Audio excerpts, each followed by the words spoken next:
देखो अभी एक बखन्नी लगेगी, और मतलब अभी अपन ने ये बतर कहलाता है कुंवार का, तो कुंवार का बतर हो गया।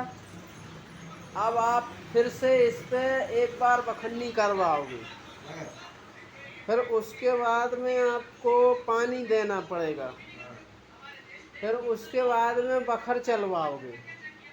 फिर सुनो मेरी बात, पहले सुन लो पूरी, कितने मतलब आपको बखर करवाना पड़ते हैं एक बार की बोनी करने में। उसके बाद आपको पष्टानी करवाना पड़ेगी, मतलब वो जो उस पे एक वो नहीं रखते दुड़िया जिसमें प्लेन होता खेत, तो उसको लगा के वो जुताई करवाएंगे तो प्लेन करेंगे खेत। इसके बाद बोनी करेंगे, मतलब आपको 4 से 5 बार ट्रैक्टर की जुताई करवानी होती है, और उसके बाद में फिर आप बोनी कर सकते हैं। फिर बोनी होएगी, फिर भैया 15 दिन बाद जब बीजा जम जाएगा गेहूं का, तो उसके बाद में 15 से 20 दिन में आपको पानी देना पड़ेगा, फिर 25 दिन में पानी देना पड़ेगा वो खाद। हाँ, जो भी तुम छिड़कते हो, यूरिया छिड़कते हो कि डीएपी छिड़कते हो, भले उसमें मिक्सचर करके भी छिड़क सकते हैं डीएपी यूरिया।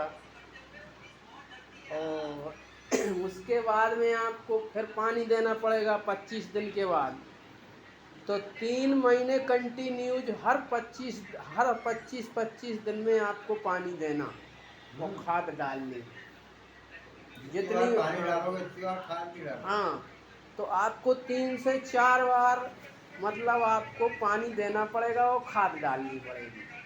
हाँ, और वो पटले बनाना पड़ेगा। हाँ वो क्यारे तो बनाना हाँ, पड़ेगा। जिसमें पानी अपन देते हैं ना, वो तो शुरुआत में ही बना देते हैं।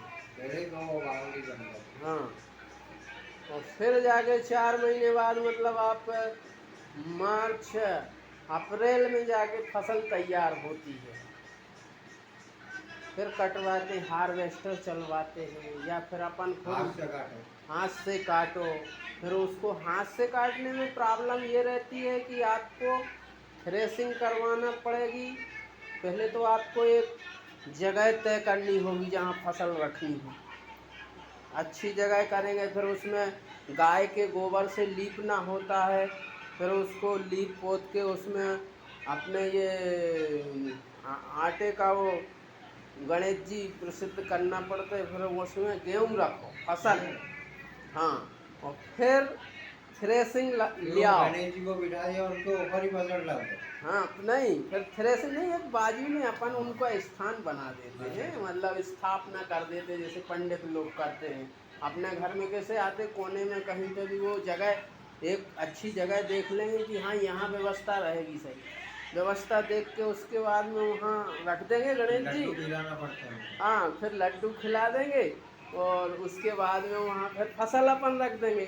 फिर उसके बाद में फिर थ्रेसिंग लाएंगे, तो उसमें थ्रेसिंग में 4-5 लोग जितने भी लगते हैं उनको लाओ और जोड़ के, और फिर थ्रेसिंग करके, और फिर भूसा अलग न अपना गेहूँ अलग।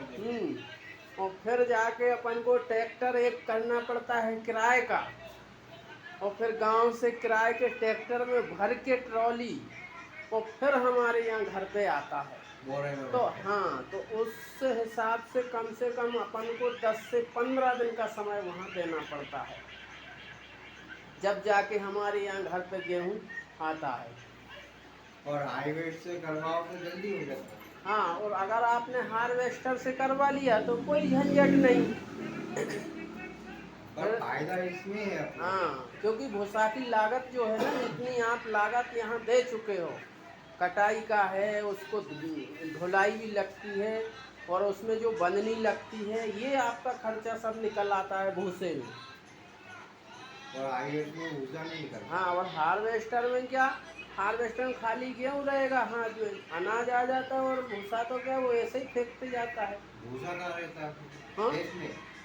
हाँ, भूसा खेत में ही, फिर उसमें आग लगा दो तो खाद बन जाती है वापस। ऐसा लोग, कई लोग करते हैं, पर ये तरीका अच्छा नहीं। जहाँ तक बने तो हमारे हिसाब से तो भैया गेहूं से को कटाई काटो और थ्रेसिंग करवाओ, क्योंकि भूसा गाय भैंस के काम में आता है, जिससे आपको दूध की प्राप्ति होती है, इसलिए वो ज़्यादा बेहतर है कि नहीं?